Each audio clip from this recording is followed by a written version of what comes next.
Hey guys, welcome back to another Spy Family Sunday. I am here to talk about Spy Family Chapter 122 and holy speculation, guys. I'm very excited to talk about this chapter. Obviously, you know why, because stuff is getting real.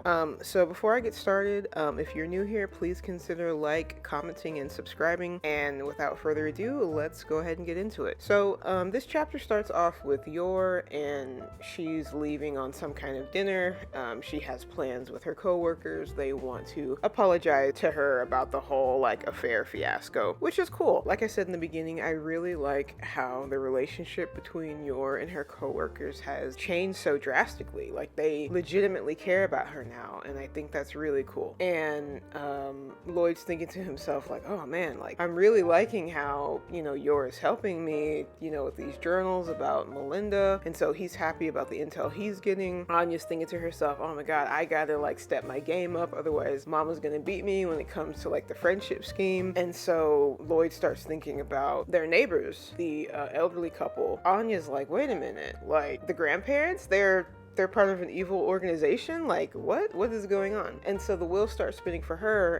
She makes up some kind of excuse oh, I'm really in the mood to study. Let's go study. Lloyd is all right, this could work.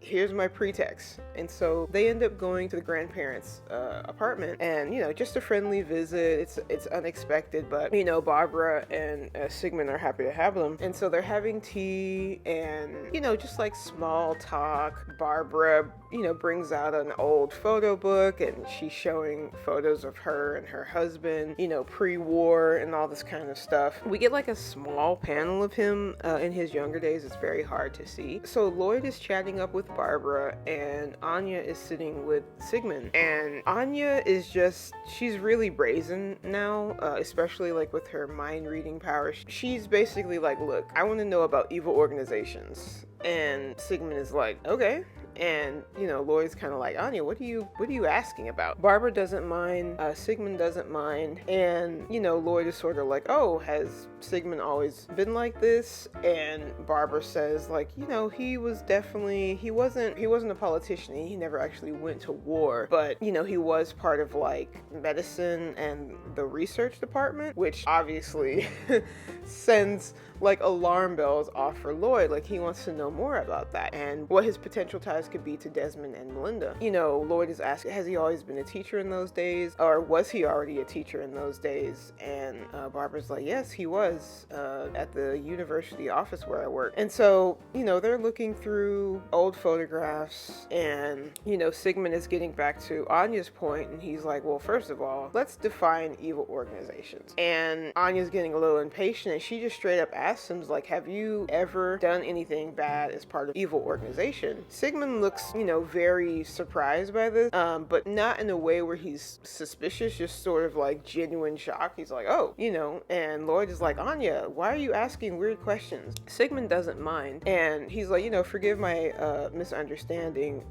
He's I've never been part of an evil organization, but I can definitely give you examples of what that is. But he said that he's never been involved with any evil actions as part of a nation. Now Barbara, on the other hand, she's what are you talking about, Siggy? You've devoted your entire life to the nation. Lloyd is sort of looking he's quiet about that. And Anya asks him did you fight in the wars? And he said, no, I was there mostly as a scholar. So teaching, medicine, research. Even Lloyd gets brazen with his line of questioning, and he's did you happen to know Chairman Desmond or the Prime Minister of those days? And Sigmund says yes. Now, we have to take all of this with a huge grain of salt, because Sigmund does have dementia. So what he says is kind of it's just kind of does he mean it? Does he not mean it? And so Lloyd is very surprised that, Sigmund was very honest about that. And he's thinking to himself, okay, I can keep exploring this. Just make sure you keep it casual, keep it casual, keep it casual. And so Sigmund is pointing to a picture of him back in those days where he took a picture with the prior prime minister, so not Donovan. Obviously, we don't know who that man is. The picture is really small, so I can't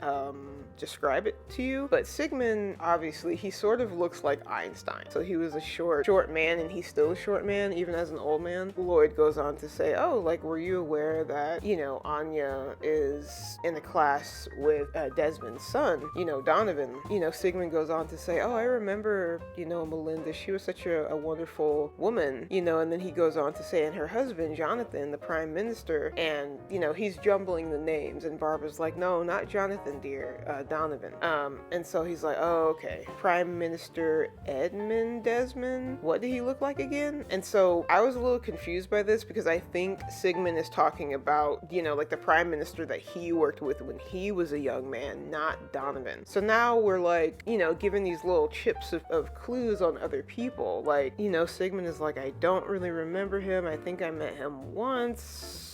And then he resigns as prime minister. Anya's reading his thoughts, and he seems genuinely confused about, what sort of man was he again? An older one, questioning whether or not he was even a man. And so Anya's at the point to where she's assuming that, Grandpa Siggy is not somebody to fear. At this point, she's like, look, mission complete. Like, let's go home. Lloyd's like, look, we just got here. Anya, like, relax. Barbara's like, oh, don't be in such a rush to leave. Like, we'll have sweets. And Anya's like, yay, I'll stay for sweets. Lloyd is like, okay, just gotta keep this farce up. Like, keep the casual conversation going. And so they're eating sweets, and they're having tea. Barbara says, Anya's the closest thing that we have to a grandchild because our son and his wife do not have children. Lloyd is thinking to himself, you know what, we've already done enough research into Sigmund's children, so he doubts that there's going to be anything there of substance. And she goes on to say that, when Anya visits, Sigmund is just very alive, he's very chatty, he likes talking, and so she appreciates these visits for her husband because, they're good for him. He's able to, work his brain and, feel like he did in the old days. Lloyd is thinking to himself, I must admit, like, even though they're quite elderly and I don't suspect anything from them, you never truly know who people are. And so his red flags are still up. He's still suspicious, especially since Sigmund was in teaching, research, and medicine. And so Lloyd is like, my wife's gonna be back soon. We should probably head home. And Barbara's like, okay, well, we had a nice time. And she's like, make sure you give that wife of yours a welcome home kiss. And she's like, now there's something you could learn from us. And Lloyd's just kind of like, and Sigmund is like, oh, I make sure to give Barb one every chance I get. And so it's just this really cute interaction that they have. As they're leaving, Yora's coming back. And Anya's like, Mama, Papa said that he was going to give you a welcome home kiss. And Lloyd freaks out. He's like, no, I didn't. Yor can't handle any of this. Like, her embarrassment meter is just off the charts. It like shatters out. And she's like, actually, I need to go back to the bar and drink some more later. And she like scurries down the hallway. And we don't really see her for the rest of the chapter. And Sigmund is like, what a delightful wife you have. Lloyd is like, yeah, I mean, she certainly is. Any sort of funny business like that is going to get me punched or kicked. So he's not in a hurry to get physical with Yor because, his life could be at stake, honestly. And so Yor spent the night running in circles. Anya is asleep. And then we get into the real meat and potatoes of this chapter. So Sigmund is up walking in his apartment. And Barbara's like, honey, are you okay? And guys, this panel of Sigmund is so haunting. Like, dude looks stressed. And when I say stressed, he looks stressed. Like, his face is sunken in, his eyes are kind of bloodshot, and he just looks shook and not well. And I'm sitting here thinking, and I'm like, why does he look like that? What is going on? Barbara's like, I thought it had calmed down lately for you. And I don't know, I'm not a healthcare professional, so I don't know. I know what sundowning is, but it's like the middle of the night. So there's no chance that Sigmund could be like sundowning, even though maybe that's what Barbara thinks is happening. So she's like, you know what, I'll go make you some herbal tea. And Sigmund's like, thank you, dear. And he like bolts to his desk or something and takes out a pen. And he's like, I gotta write all of this down before I forget it. And I'm sitting here and I'm like, what do you have to remember, Sigmund? What's going on? And obviously I know he can't hear me, but that's just how I interact with media. And so he's writing stuff down and he's like, does Desmond know about this? Could this be part of the plan? Is the plan still underway? And I'm like, holy crap, what plan? And so on this piece of paper, all I can see is Project C. And I'm like, Project C, okay. And he's like, what should I do? Should I confirm it for myself? And could it really be that girl is test subject number 7? And that's how the chapter ends. Bro, test subject number 7. This is significant. So does this mean that Sigman is A, the researcher that did experiments on Anya when she was even younger, and did experiments on her mother? Because we don't know what happened to Mom. We don't know if Mom is still locked away in some kind of chamber being researched on. We don't know if she's actually dead. We don't know what happened to Anya's mother. We don't know how they got separated.